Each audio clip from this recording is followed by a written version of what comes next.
he again moved to another very interesting, important, foundational a topic of very fundamental importance to the entire conference here on Hindu meditation traditions and techniques. That is the role of dhyana in Shrauta Yajnas, because Vedokhilo Dharma Moolam. So Veda is our Vedic tradition, Vedic practices are the foundations for all that emerged later in our Sanatana Hindu Dharma. So this talk by Vidwan Nityagnihotri Shri Ramana Sharma Mahodaya is on that, is going to trace that the dhyana sources in the Shrauta Yajnas. And just to introduce Vidwan Shri Ramana Sharma Mahodaya, that is his Adhyayanam was under very great gurus.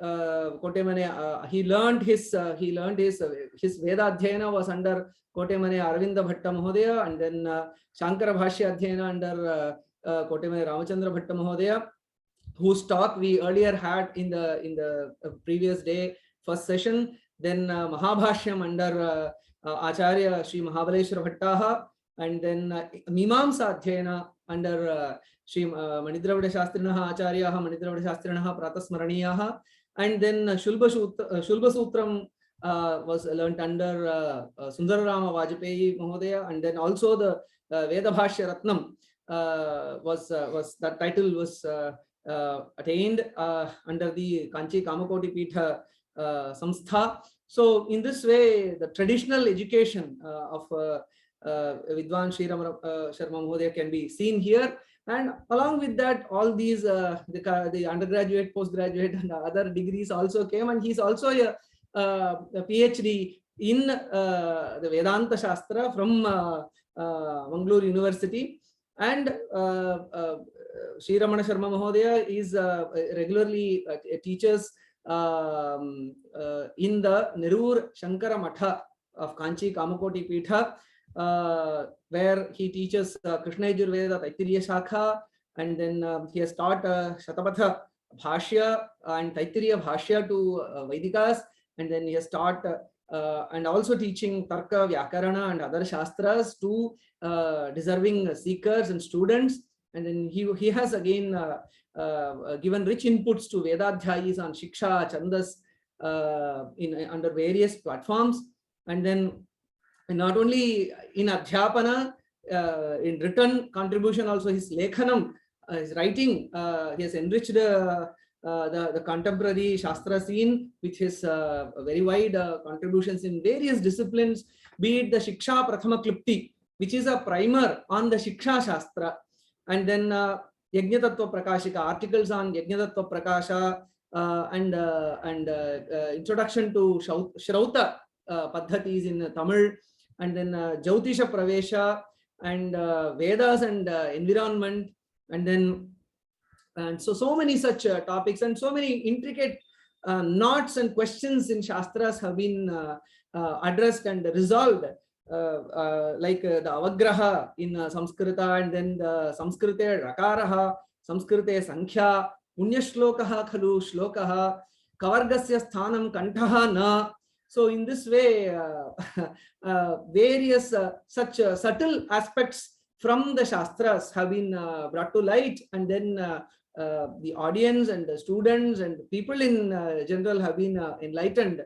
And then he has also composed stotras on acharyas, stotras on nadis, Kaveri and Brahmaputra Nadi, Gitas, songs on various devatas and gurus. So a Shastrakara and also a Stutikara, Kritikara, so Sangeeta Kritikara, Shri Ramana. So these are the dimensions of his personality, his Vidvatta, and then Patha Nirnaya. He has done this editing, Patha Nirnaya on Puja Paddhatis and Ashtottara Namavali, and he's also a Bhashana Karta and Upanyasa Karta on traditional subjects, on Advaita Akshara Malika, on works of Sadashiva Brahmendra, Acharya Sadashiva Brahmendra, and then Upanyasas on Aditya Stotra of Appaya Dikshita, and Kshetra Mahatmya, Gajaranya Mahatmya, and Venuvana Mahatmya. So all these, that is, be it the Shastradhyayana, be it Lekhanam and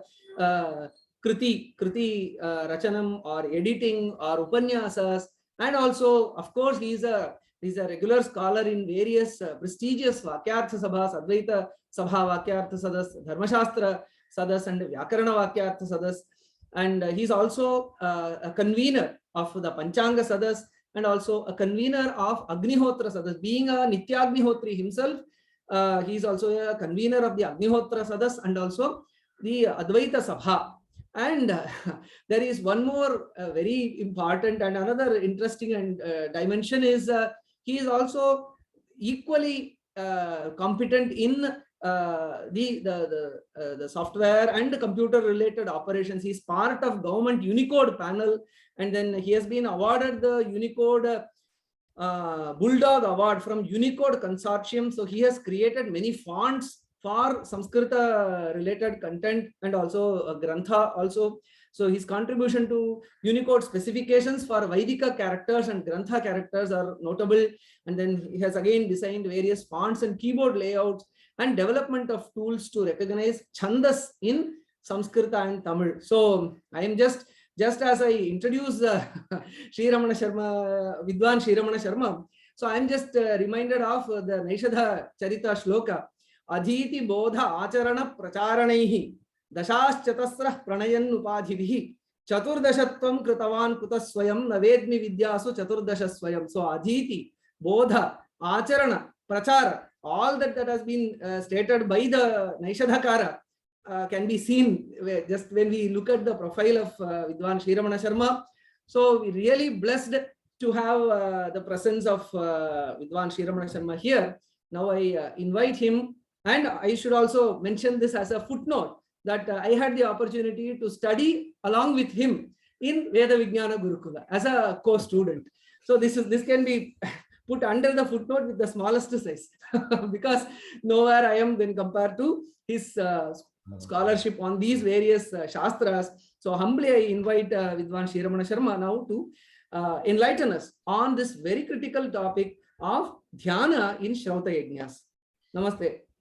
Before Vidwan Sri Ramana Sharma starts blessing us with his important speech, I would like to mention that while we were preparing the concept note, when Dr. Jayaramanji was preparing the concept note for this conference, when this topic of role of dhyana in yajnas came up, at that point we thought we were only mentioning it and there will be nobody to elaborate on it. There will be, we hardly get anybody who can substantiate this topic. But now when Dr. Jayaramanji invited him as his friend and Sahadhyai to this conference, I felt so excited. Really, I'm feeling so blessed to have him. Really blessed. Now when Dr. Jayaramanji presented the whole profile, oh my, this amazing. My Sashtanga Danda Pranamas to Vidwan Sri Ramana Sharma. Thank you very much, sir, for gracing this occasion. We are eagerly waiting for this because the entire Indological world will receive a jolt with your talk. Thank you. Narayan. This was Dr. Nagaraj Paturi Mahodaya. He is a very distinguished professor in various aspects of Indian Vedic studies and Shastric studies, and he also hails from a very traditional family of very eminent scholars, and he is currently the academic director of Indic Academy. All right. Namaste. Jai Jai Shankara, Hara Hara Shankara. Kamakshi Karunarupam Kamakoti Jagadgurum Chidmurtim Kalaye Chitte Shankaracharjam Abjayam Pustaka Japavata Haste Parada Bhajatinha Charu Bahulate कर्पूरामल देहे वागीश्वरी शोथयाशु मम चेता. The role of dhyana in Shrauta Yajnas. Topic which is interesting in many ways.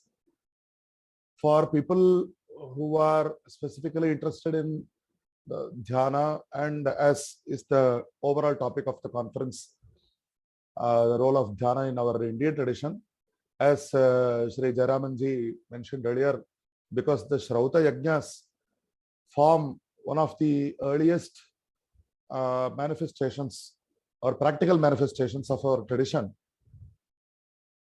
This is definitely something that needs to be known both from the angle of understanding the practice of dhyana, and as well on the other side also, for those who are practicing the traditional Shrauta Yajnas, the role of dhyana also needs to be reiterated.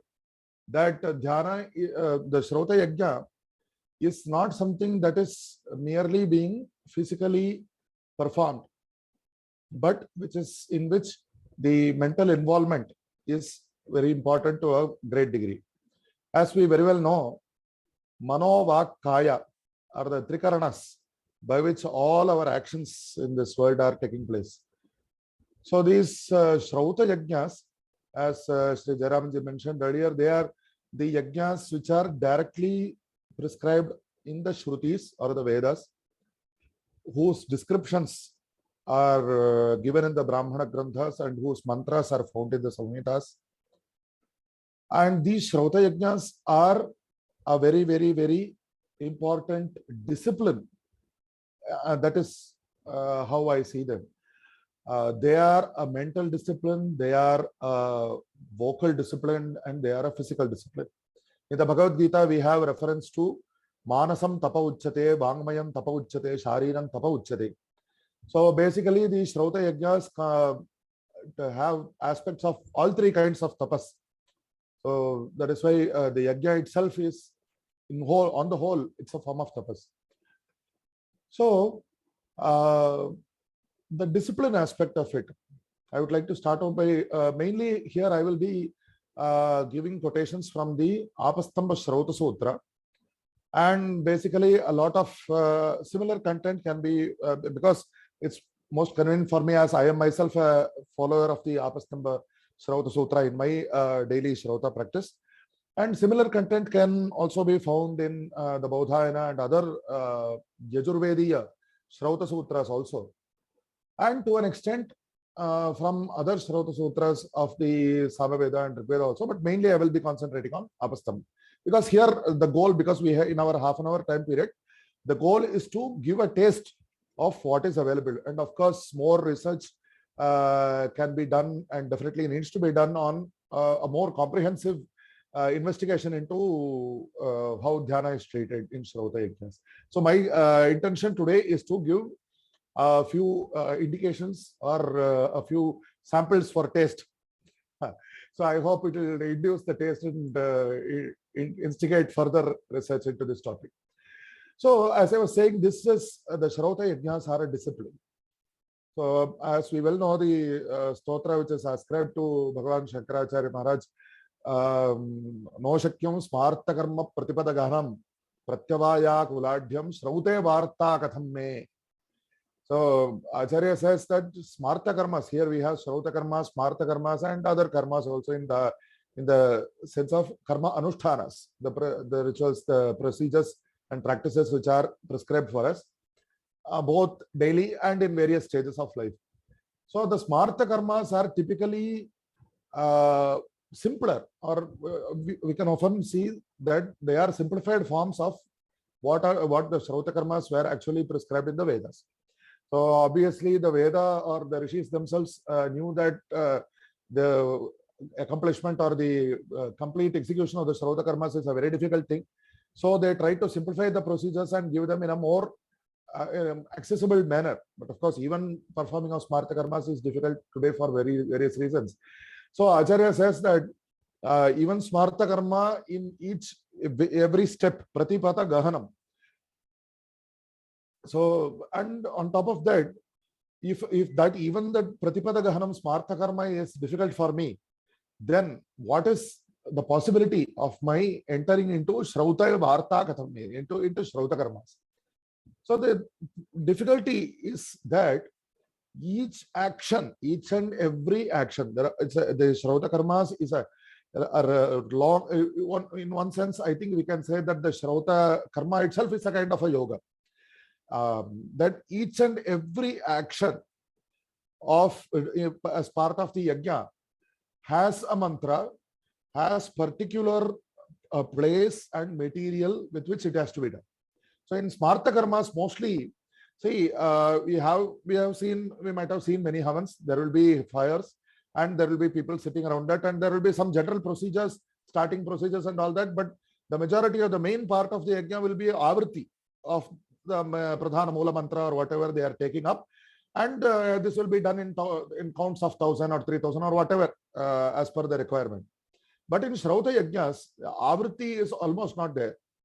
But the sheer number of individual actions, that itself is staggering.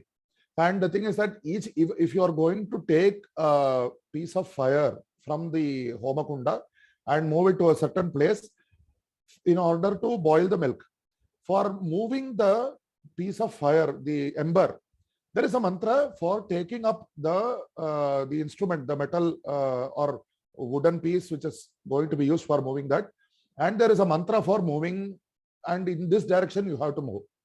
So when Shrauta Yajna, the most basic of which is basically the daily practice is what is called the Agnihotra. It is a procedure of anywhere between 45 minutes to 1 hour daily, morning and evening, and 15 days once during Amavasya and Purnima we have what is called the Ishti. There is a Purnamasa Ishti, and actually strictly speaking it has to be started on the day of Purnima and finished on the day of Prathama, again on Amavasya and on Prathama, the next Prathama. So total procedure, even though it is encompassing 2 days, but the actual procedure, the time required for the procedure is about 2 to 3 hours. So within these 2 to 3 hours or the 1 hour for Agnihotra, this is the most basic. And on top of that, if you go to higher yajnas, the Somaya, what is called the Somayaga, is something that needs to be done for at least 5 days or 6 days. And there are Somayagas which are extending to almost 1 month or even more than that. And even there is something called the Samvatsara Satra, which is to be performed for a whole year. But anyway, I'll come to the basic. So this 3 hours, it will be chock full of individual procedures which need to be paid attention to. So when the matter of paying attention to comes, that is where the role of dhyana comes in. Dhyana, so when Acharya in the Taittiriya Bhashya, he gives the Vyakhyana for what is Upasana, Sajatiya Pratyaya Pravaha. So there, most often in the actual, normally when we think of dhyana or the practice of meditation, we think of a single form of the deity or the mantra, and we keep our mind in that only. But here, as I mentioned earlier, this is an entire series of individual actions. So how can it be qualified as dhyana? A question may come. But the way I see it is, see, we very well know that asamshayam mahabaho mano durnigraham chalam. It is not possible to easily keep the mind in one particular object. So that is why for Upasana Paddhatis, we have so many. See, if you go into other practices like Sri Vidya and so many other Upasana Paddhatis are there, you have the Pradhana Devata and the Pradhana Puja, and on top of that, you have the Avarana Devatas or Parivara Devatas and all that, and the Upacharas which are to be given to all those Devata. What is this for? Because it is not possible to immediately keep the mind in a single object. So a series where you have the word Sajatiya Pratyaya Pravaha. The word Sajatiya, Sajatiya means, I think it can be roughly translated, very roughly translated as similar, a sequence of thoughts of similar nature. A very, very superficial translation might be. But even though it is not about the same object, the entire yajna is a series of interrelated procedures which has to be performed with utmost concentration, failing which, that is why it is, that the Visheshana is there, Pratyavaya Kuladhye. If a small procedure is lost, say for example, once in a yajna in which I participated, a mantra of the Saraswati Devata. The mantra, there are many mantras of Saraswati, and one particular mantra was to be chanted in that particular yajna. And the Ritvik who was officiating there, by mistake, because there is a phrase Vajinivati, which comes in one of the in the mantra. It comes in two different places in two similar mantras. So what happened was that the Ritvik or the priest officiating, he started with one mantra and finished with Vajayabhir Vajinivati, and unfortunately the flow jumped to the other mantra, and he chanted the mantra, and the oblation or the ahuti was given, and immediately, and this happened so fast, and I was watching and I said, "Arey, what happened? Can you kindly repeat the mantra?" Oh, then he realized the mistake, and then what happened? What we had to do? We had to do the same ahuti. We had to go back and restart it and do it again, and later give prayashchita ahutis for correcting the mistake. So this very factor of penalty, if you do a single mistake in your concentration, there is some penalty to be paid. So this forces you, this trains you to be very, very careful, have the utmost concentration in what you are saying, in what you are doing. And this is a very, very important training for later on, focusing your mind entirely on one single object at whatever later stage that may come in our spiritual evolution. So that is why, if you see the Apastamba Shrauta Sutra, he says, Apastamba says, see, the Adhvaryu is the main Ritvik who overall controls and he conducts the yajna. So Adhvaryu says one should know the home of the Adhvaryu. He says, Yova Adhvaryor Grihan Veda Grihavaneva Bhavati. What is the home of Adhvaryu? Home is a place where we are comfortable. Home is a place from which we can accomplish what we seek to accomplish. That is why we have work from home and even conference from home nowadays. So what he says is, chaturthat karmanaha abhisamiksheta idam karishyami iti eteva adhvaryor grihaha ya evam veda grihavan bhavati iti vijnayate. So whenever Apastamba uses the word vijnayate, it is a quotation from some Veda Shakha, and sometimes the Veda Shakha, original Veda Shakha is available today, sometimes it is not available today. What he says is, what work you are doing, what action, as I said, it is a sequence of related procedures. The particular, if you are readying the habis, the oblation to be given to the Devata, if you are readying it right now, you have to keep in mind the next 4 actions that you are about to perform. So, chaturthat karmanaha abhisamiksheta idam karishyami. See, as we well know, chess game. The people who are playing chess, they have to have so much concentration in their mind itself. They have to play out so many possibilities. If I move this piece here, then that person, the opponent will move that piece there, and this is what will happen. This is what will happen, or otherwise this may happen. So that is another excellent example for a practice which leads to development of concentration, again which leads to dhyan. So this is what Apastamba says, chaturthat karmanaha abhisamiksheta. So keeping in mind whatever the very, very next actions that we need to perform, that itself is a very, very an important discipline. And this is where it is one of the very, very earliest sutras of Apastamba, earliest in the sense, in the very, very first section of his Apastamba Shrauta Sutra. This is the instruction, this is the admonition he gives to whoever wants to follow the sutras. Be very, give utmost concentration on what you are about to do. So, and apart from that, okay, this is a general admonishment on being careful about the procedures. Fine. But the thing is, as I said earlier, see, physically, we have to collect all kinds of material for the yajnas, and vocally, we have to utter particular mantras during particular physical actions.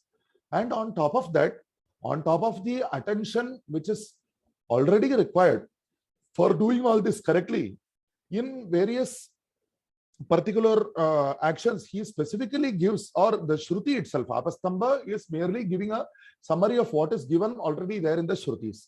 And the Shruti specifically says, Prithivim manasadhyayet, in one particular procedure, when the water which is to be placed on towards the north of the Ahavaniya, the main Agni, when that water is being brought, the Shruti admonishes to meditate upon the earth.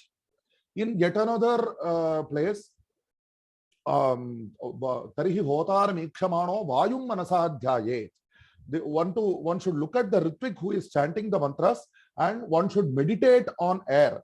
The eye is fixed on the Ritvik, on the priest who is there in front of you, but the mind is to think about the entire atmosphere which is surrounding you. So like this, in various places, the action of the mind, not only the action of the body, not only the action of the voice, the vak, but also the action of the mind is also prescribed. And in this context, I may mention yet another important and very surprising thing. See, in Samagana, in the Samaveda procedures, which is part of the Somayaga, there is something called Aniruktagana. So the mantra which is there, which I already mentioned, a mantra, and in which the mantra, the letters of the mantras are similar. Two phrases were similar between two mantras. So it led to the flow, the utterance, the chanting flow, jumping from one mantra to another. In one yajna, the procedure prescribes to replace each and every syllable of the mantra with okara, but to think about the actual akshara, which is to be pronounced there. So with the mouth, he has to pronounce okara only there, but with the mind, he has the priest has to think about whatever actual akshara is there in the mantra, which is something that is very difficult to do. You see, children will be saying one game. You have to, one arm should rotate forward and the other arm should rotate backward. So if you keep trying to do, what will happen is after some time, both arms will start rotating forward only or backward only. So it is very difficult to rotate one arm forward and one arm backward. Like this, when you are pronouncing okara, an entire series of okaras in various swaras, the same okara in various swaras, but the mind should remember whatever the actual akshara is there from the mantra. And this is something, just let us think of what kind of mental discipline is required to do this. So, and on top of that, there is an Arthavada in one of the Brahmana texts. See, between Vak and the Manas, the mind, there was a competition. So, Vak says, I am the most powerful. So I shall be responsible for taking the oblations to the Devas. Manas says, no, I am the most powerful. So both of them went to Prajapati, Brahma, to decide between these two who is correct. So Brahma says, whatever is thought by the mind, only that is being expressed by the Vak. So you are merely Duta of the Manas. So Manas is the winner. On hearing this Vak, and unfortunately it also happens to be Saraswati, his own Dharmapatri, she got angry with him. And she says, so whatever oblations to be given to Brahma, may it be done without utterance of any mantra at all. So what happens? Prajapatim manasadhyayet. So whenever most of the ahutis which are to be given to Brahma or Prajapati, as he is mentioned to take as, so here Prajapatim manasadhyayan. So you have to keep meditate on the form of Prajapati. So what is the form of Prajapati? Whether he has, like they show in the movies or whatever, that he has a big beard and all that, or whether as per the Mimamsakas, the word Prajapati itself is the form of Prajapati, that is yet another topic for discussion. But the point here is that the utterance of the mantra is being replaced by the mental meditation on Prajapati. And in so many other places, as I also mentioned earlier, Samudram Manasadhyayed, that is also like Vayum Manasadhyayed. So meditating upon the elements, Prithivim, Samudram, Vayum, Manasadhyayed. So here directly you are interacting with Agni. So here mostly Agni Manasadhyayed will not be there. And later on, I will be quoting yet another sutra where we have to meditate upon Akasha. So the Panchabhutas also are involved here. And one Bhuta we are directly interacting in the Yajnas, which is Agni. And the other Bhutas, they are meditating upon. And one other procedure, in the procedure called Agnyadhana, which is the starting of the Agnihotra Agnis, the what they call in translation, the kindling of the sacrificial fires, right? So there is a Brahmana which says that whatever was the most pure and what is that, pure aspect of earth, which was suitable for sacrifices, it somehow got transferred to the sky, and it is there in the form of the dark aspects of the moon. So the Brahmana says that we have to bring that here, and we have to include that here when kindling the sacrificial fire, so that the sacrificial fire becomes powerful and suitable for the sacrifice. So how is it possible to bring something from the moon? Whatever the lunar samples, they are keeping it very safely in NASA, that it is not possible for us to get for yajnas. So the sutra says, Tan nivapad yadadash chandramasi krishnam tadihastu iti manasadhyayati. Whatever is there. So see, on the face of it, this may seem to be something laughable or child's play, but the thing is, again, it is a mental discipline. That is how I look at it. So it is otherwise what happens. See, we know what will happen when we are going and sitting for puja.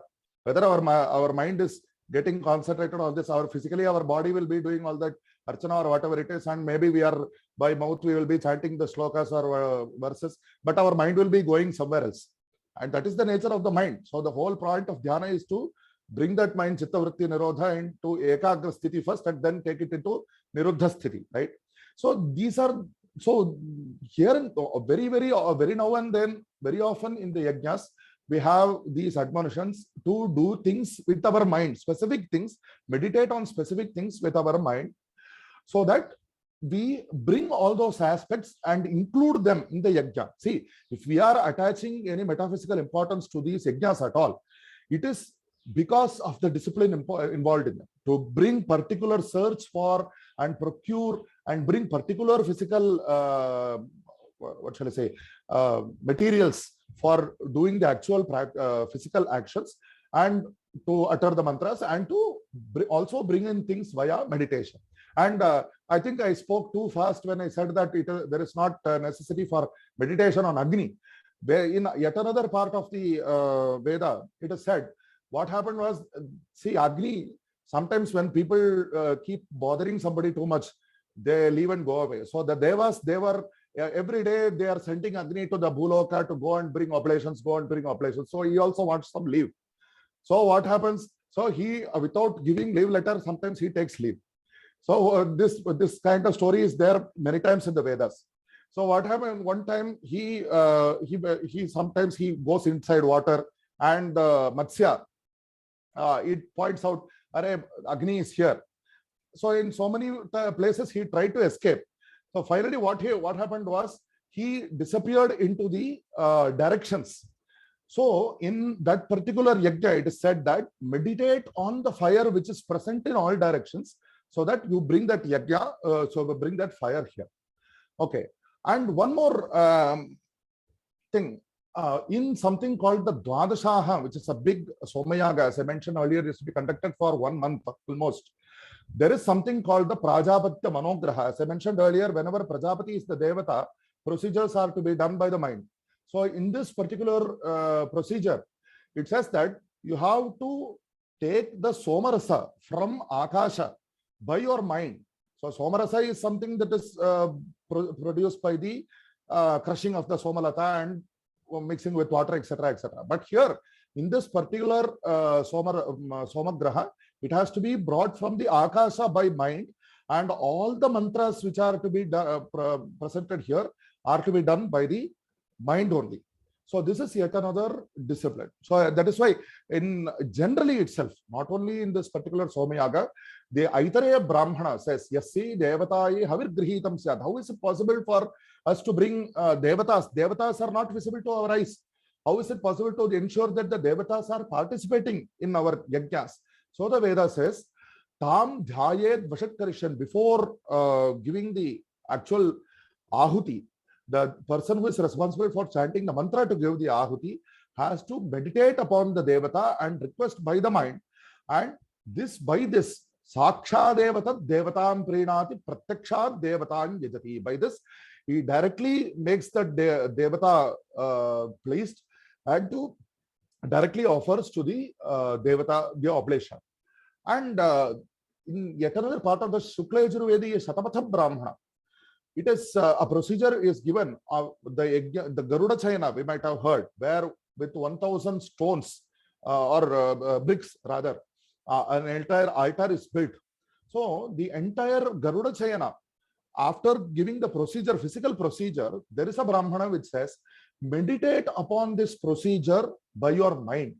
So that entire Brahmana shows how it is possible to execute these entire yajnas by the mind itself.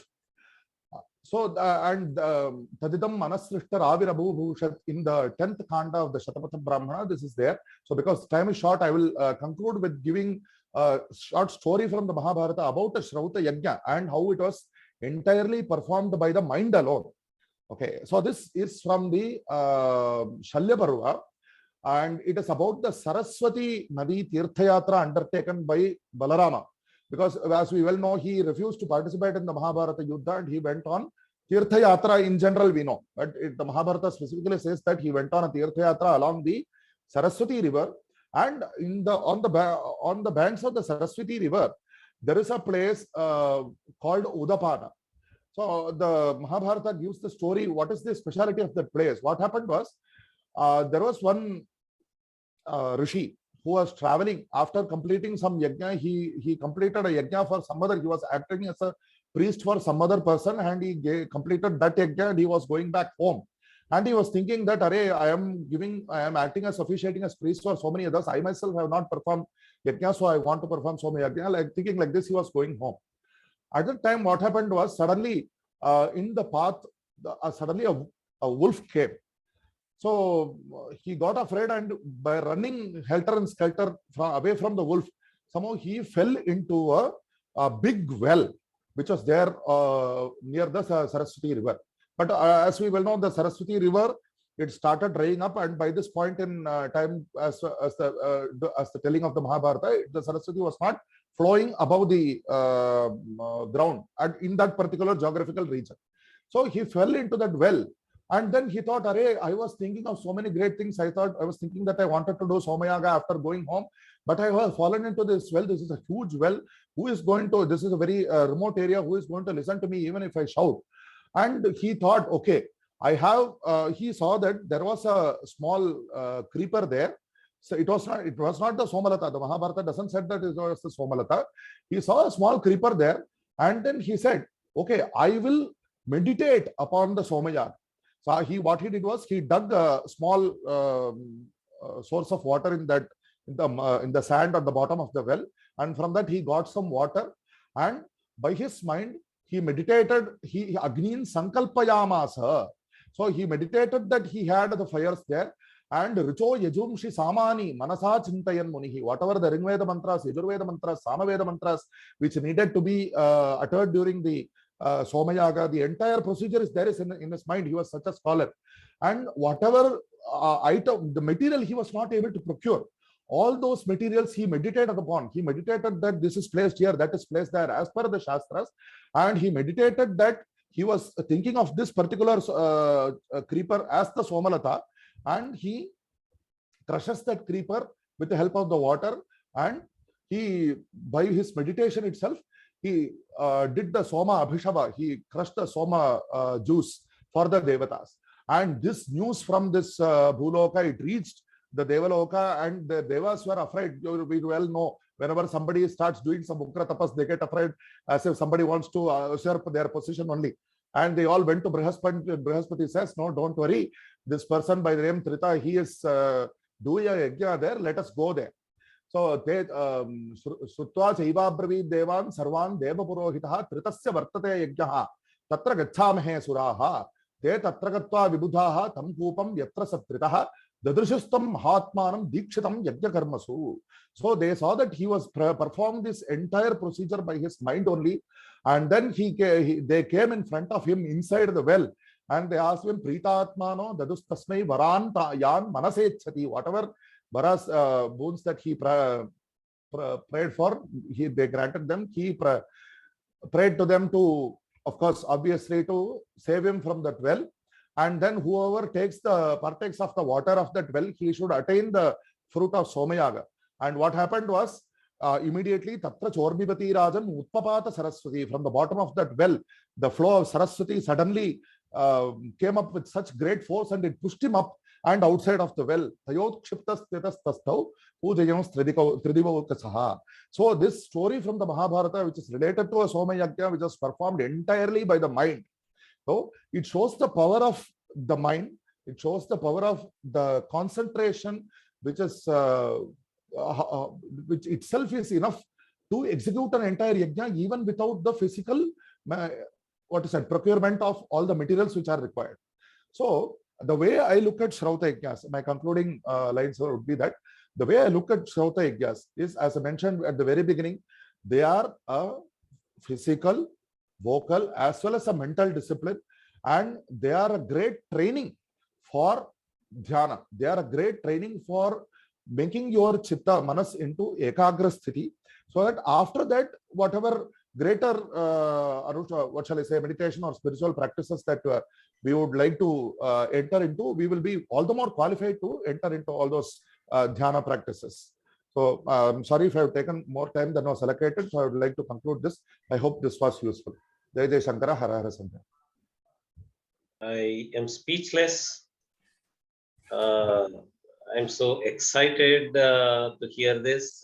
Only those who are engaged in academic debates about the conflict between Karma Kanda and Jnana Kanda and the Indological and historical artificial conflict that has been created between Karma Kanda and the Vedanta part, creating artificial theories that the Jnana Kanda part is all borrowed from Buddhism. They would understand the significance of this talk. They would understand the significance of this talk for this debate. For others, it might sound as though, because they are all tradition insiders, they might think that, yeah, naturally in any yajna there is dhyana, there is manas, and there is manasa dhyayet and all that. But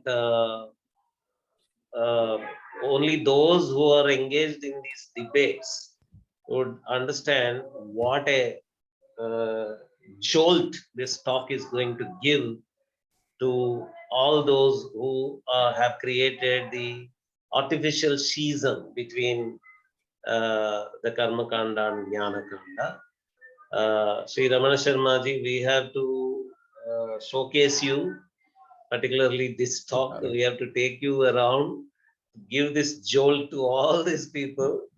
And Meghji is also, he is engaged in these debates, so he also is saying that this is such a significant talk.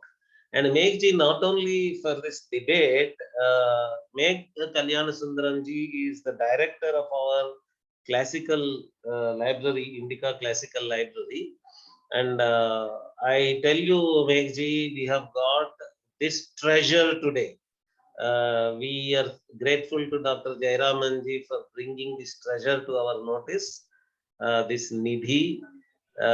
He is a Savyasachi. He is speaking such an idiomatic and fluent lucid English. Very, very rare among Nityagnihotris and Vakyarthasara scholars, traditional scholars. So this treasure should not be lost. We should make use of this treasure to the extent possible. Meghji is going to approach Sri Ramana Sharma ji to give us translations of very important Shrauta works, Kalpa related works. Shulba Sutras, Sri Ramana Sharma ji, we are thinking of reviving Vakyarthas about Shulba Sutras also. Veda Ganita is missing in most of the Vakyarthasaras.